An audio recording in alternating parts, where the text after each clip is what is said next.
Scroll பண்ணிடாதீங்க. ஹெல்த்தியாக சாப்பிட்ணும், ஆனால் வெஜிடபிள்ஸ் பிடிக்காதா? இப்படி ட்ரை பண்ணுங்கள். வெங்காயம், தக்காளி, கொத்தமல்லி, கருவேப்பிலை இதெல்லாம் எடுத்து சாப் பண்ணி வச்சுக்கோங்க.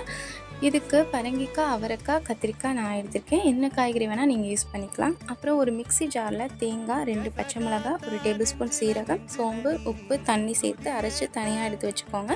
அப்புறம் ஒரு கடாயில் 2 டேபிள் ஸ்பூன் ஆயில், கடுகு, உளுந்து, சீரகம் சேர்த்து தாளிப்புக்கு வெங்காயம், உப்பு, தக்காளி சேர்த்து நல்லா வணங்கினதுக்கப்புறமா எடுத்து வச்சுருக்க காய்கறியை ஆட் பண்ணிக்கோங்க. அதுவும் நல்லா வணங்கினதுக்கப்புறமா சாம்பார் தூள், மிளகாய்த்தூள், மஞ்சள் தூள், மல்லித்தூள், உப்பு சேர்த்துக்கோங்க.